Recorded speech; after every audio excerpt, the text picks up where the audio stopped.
Barakti Yahweh, Barakatha Yahushua, Barakti Yahweh, Barakatha Yahushua, Ba Hashem, Rakakwadash. Double honors to the apostles, the elders, salutations to you, sincere brothers, teaching in truth and sincerity.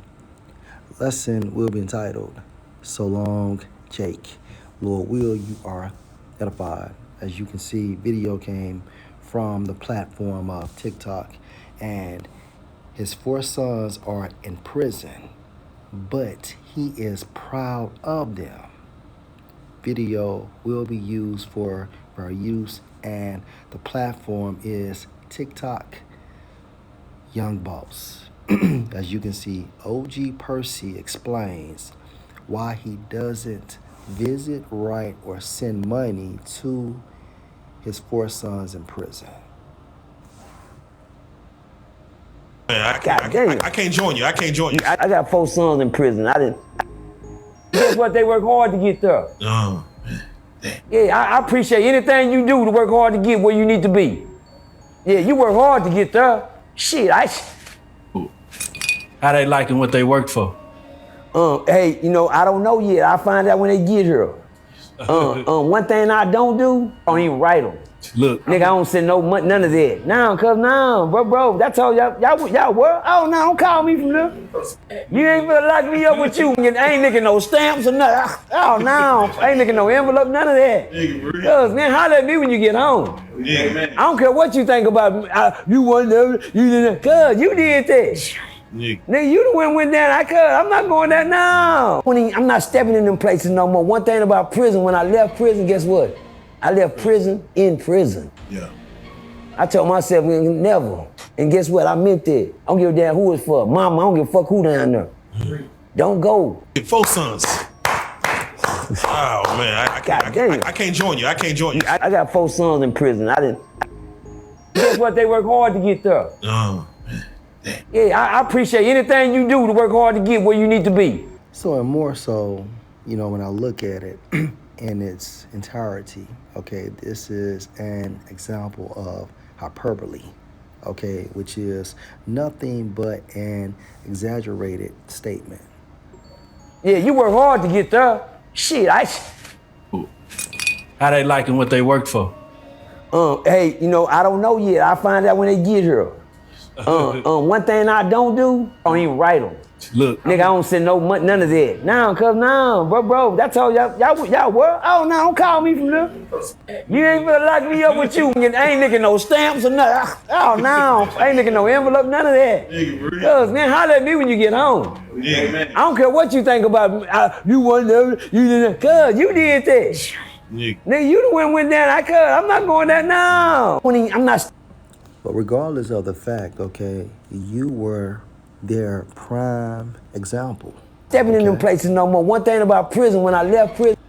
All right, let's get into it. Let's go to Ecclesiasticus chapter 30 and verse 1. He that loves his son cause him often to feel the rod, that he may have joy of him in the end. Okay, and at the end of the day, it's all about having a productive son, okay? Showing him how to be a man, okay? Period. And so when you go back Guess what? into this video, his sons had him for the example. So although he may be so-called reformed, right? But at the end of the day, the impression he left on his sons. And as a result, they became what? Criminals, where all 4 of them are in prison. He that chastises his son shall have joy in him, and shall rejoice of him among his acquaintance. Right. Because he gave him discipline. He taught him how to be responsible and to be accountable. He showed him how to be a man. So as he continued to cultivate him and groom him into that ideal man, the end results, okay, are very promising.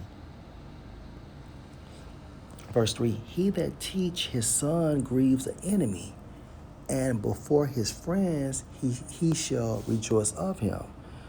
Though his father dies, yet he is as though he were not dead, for he has left one behind him that is like himself. While he lived, he saw and rejoiced in him, and when he died, he was not sorrowful, because he taught him the right way. However, in the case of OG Percy, think about it. He's not proud of his sons. And that's the reason why he's not willing to write or visit them, yet alone send them money. So he is extremely sorrowful. And more than likely, he holds himself accountable, because at the end of the day, you are the father.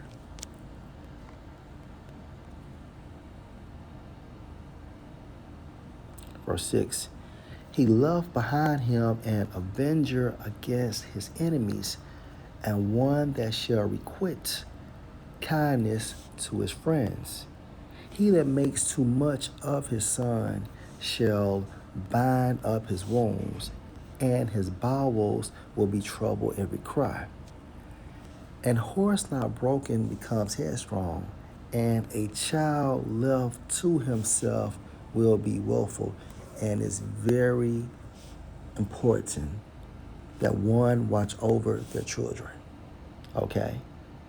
Teach them and watch what they're doing, who they're talking to, what kind of games they're playing, their grades in school, okay? Always observe your children.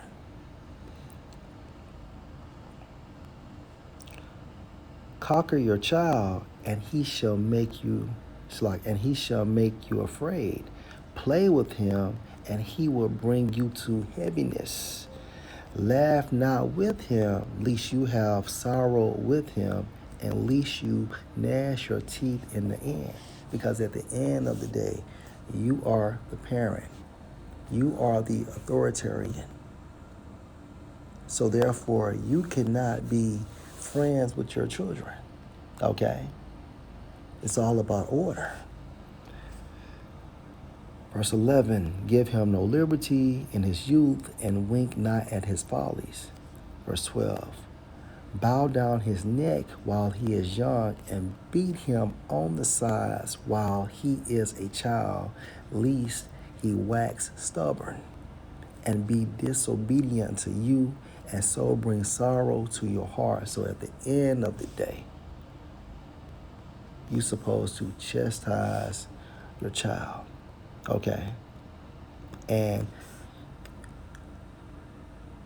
this starts as soon as they are walking and talking. Okay, you're supposed to correct them, because if you wait until 15, 16, 17, 12, it's over. It's fucking over.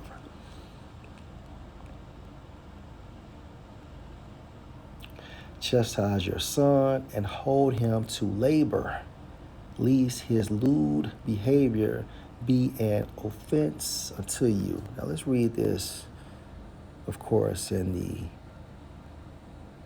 GNT.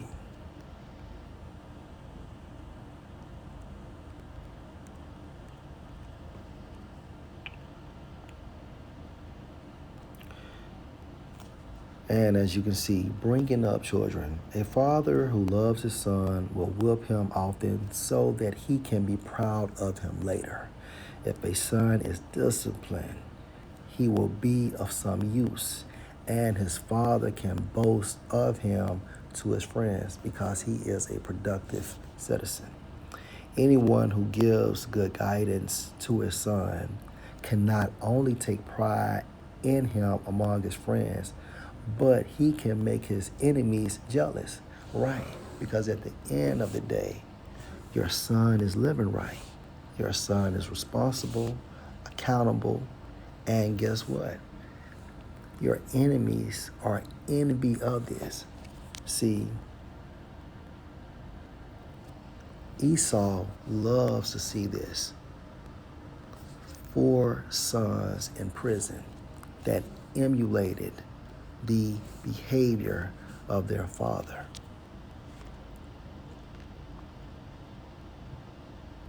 And even Jake, right? You have Jake that is jealous, and at the same time frame, they will be envious because your children are doing better than theirs.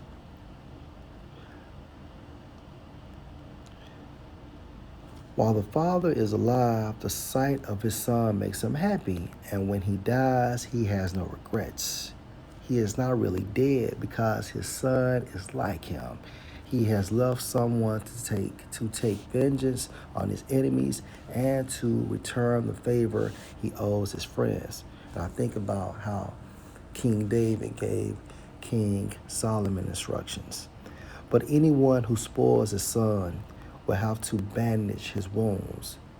His heart will stop every time he hears a shout.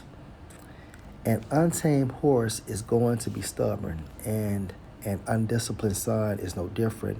If you pamper your child and play with him, he will be a disappointment and a source of grief.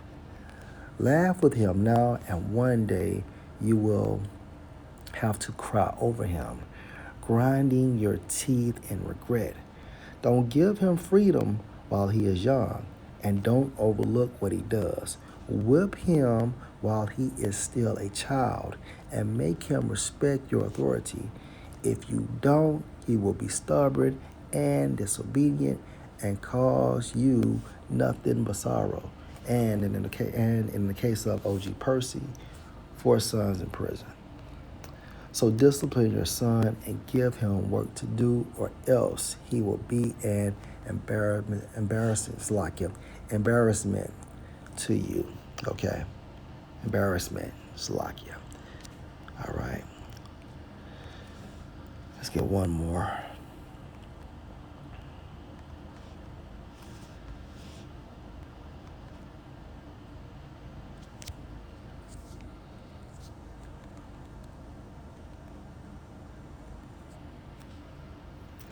Proverbs 13 and 24. Those who spare the rod of discipline hate their children. Those who love their children care enough to discipline them. Because at the end of the day, it's all about the end result. Okay? And a son supposed to be taught on how a man behaves and the responsibility of being men, okay? And ultimately, all of this goes back to Jeremiah 6 and 16. Thus said Yahweh, stand you in the ways and see and ask for the old paths, this truth, okay? And you can find this truth inside of the Holy Scriptures. All right. And ultimately, the paths, the old paths, goes into the laws, statutes, and the commandments, which are instructions on how us Israelites regulate our lifestyles while in this flesh on earth. Okay. Where is the good way? This is the good way. And walk therein, meaning what? Exercise the laws, statutes, and the commandments. And you shall find rest for your spirits. But they said, we will not walk therein. And 2/3 of our people located in the U.S. and, of course, the non-elect of our people outside of the U.S. Lord will, you are edified. Shalom.